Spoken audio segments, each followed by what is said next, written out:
I need to make a confession at the outset here. A little over 20 years ago, I did something that I regret, something that I'm not particularly proud of, something that in many ways I wish no one would ever know, but that here I feel kind of obliged to reveal. In the late 1980s, in a moment of youthful indiscretion, I went to law school. Now, in America, law is a professional degree. You get your university degree, then you go on to law school. And when I got to law school, I didn't do very well. To put it mildly, I didn't do very well. I, in fact, graduated in the part of my law school class that made the top 90% possible. Thank you. I never practiced law a day in my life. I pretty much wasn't allowed to. But today, against my better judgment, against the advice of my own wife, I want to try to dust off some of those legal skills, what's left of those legal skills. I don't want to tell you a story. I want to make a case. I want to make a hard-headed, evidence-based, dare I say lawyerly case for rethinking how we run our businesses. So, ladies and gentlemen of the jury, take a look at this. This is called the candle problem. Some of you might have seen this before. It was created in 1945 by a psychologist named Carl Duncker. Carl Duncker created this experiment that's used in a whole variety of experiments in behavioral science. And here's how it works. Suppose I'm the experimenter. I bring you into a room. I give you a candle, some thumbtacks, and some matches. And I say to you, your job is to attach the candle to the wall so the wax doesn't drip onto the table. Now, what would you do? Many people begin trying to thumbtack the candle to the wall. Doesn't work. Some people, and I saw somebody kind of make the motion over here, some people have a great idea where they light the match, melt the side of the candle, try to adhere it to the wall. It's an awesome idea. Doesn't work. And eventually, after 5 or 10 minutes, most people figure out the solution, which you can see here. The key is to overcome what's called functional fixedness. You look at that box and you see it only as a receptacle for the tacks, but it can also have this other function as a platform for the candle.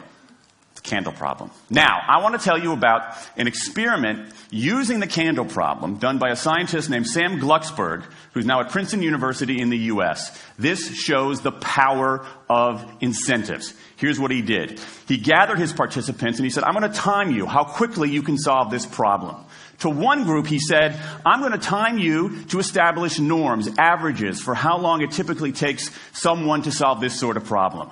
To the second group, he offered rewards. He said, if you're in the top 25% of the fastest times, you get $5.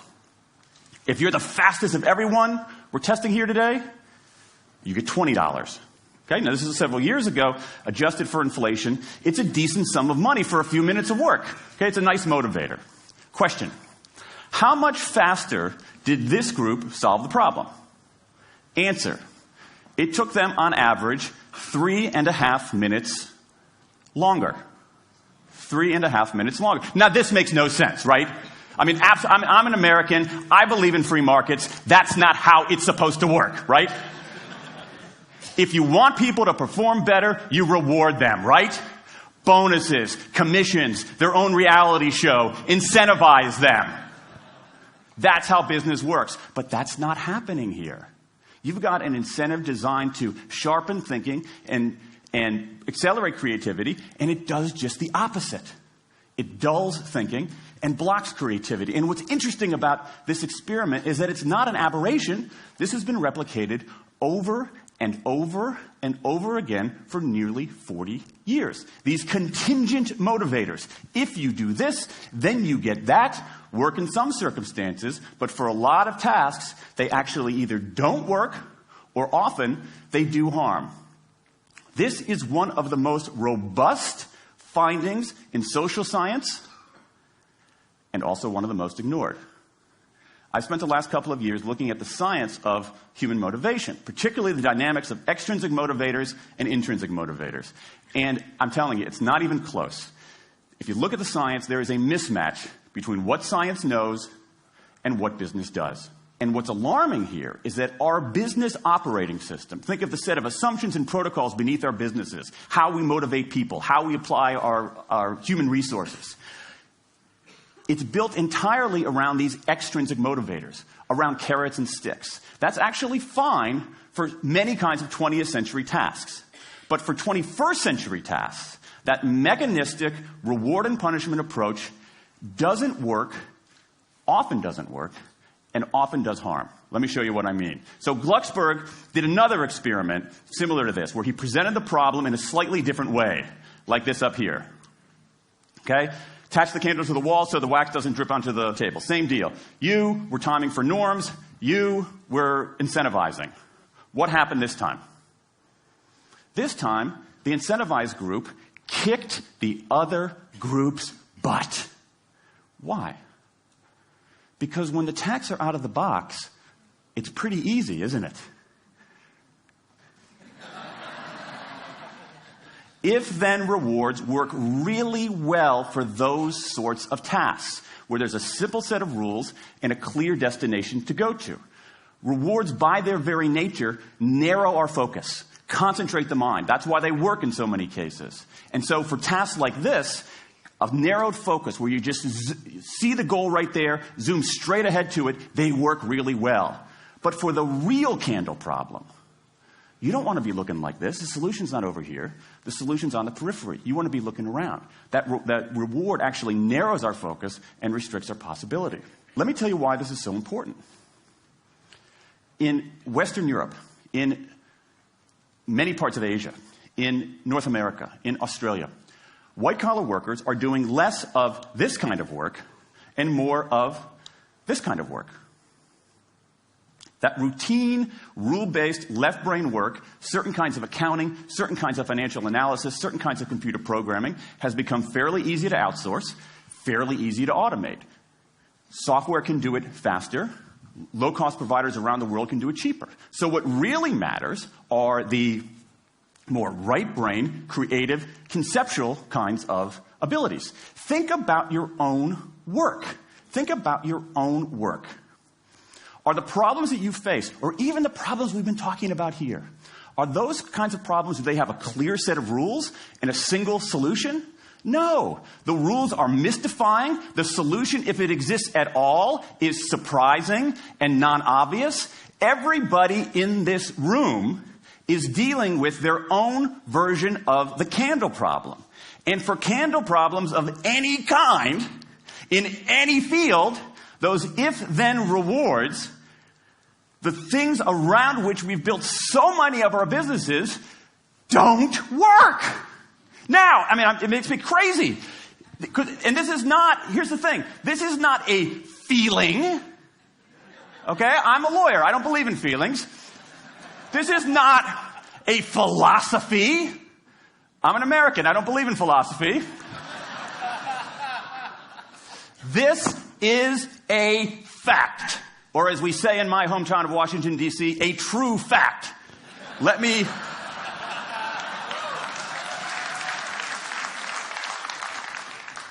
give you an example of what I mean. Let me marshal the evidence here, because I'm not telling you a story. I'm making a case, ladies and gentlemen of the jury. Some evidence. Dan Ariely, one of the great economists of our time, he and 3 colleagues did a study of some MIT students. They gave these MIT students a bunch of games that involved creativity and motor skills and concentration. And they offered them for performance 3 levels of rewards.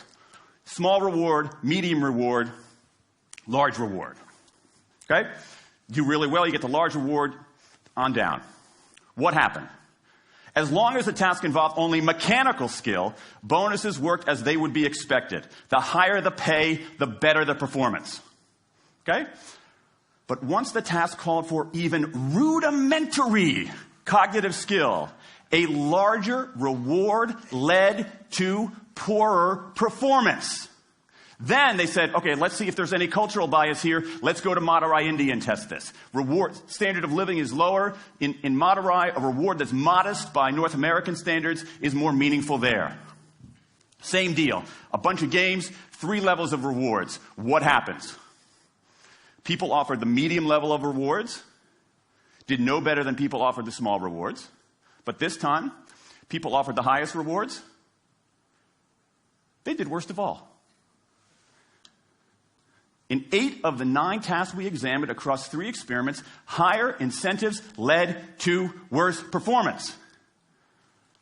Is this some kind of touchy-feely socialist conspiracy going on here? No, these are economists from MIT, from Carnegie Mellon, from the University of Chicago. And do you know who sponsored this research? The Federal Reserve Bank of the United States. That's the American experience. Let's go across the pond to the London School of Economics. LSE, London School of Economics, alma mater of 11 Nobel laureates in economics. Training ground for great economic thinkers like George Soros and Friedrich Hayek and Mick Jagger. Just last month, economists at LSE looked at 51 studies of pay-for-performance plans inside of companies. Here's what the economists there said. We find that financial incentives can result in a negative impact on overall performance. There's a mismatch between what science knows and what business does.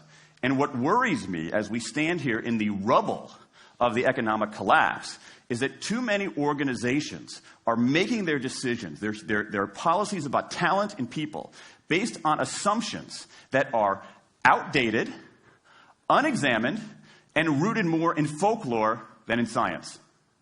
And if we really want to get out of this economic mess, and if we really want high performance on those definitional tasks of the 21st century, the solution is not to do more of the wrong things, to entice people with a sweeter carrot or threaten them with a sharper stick.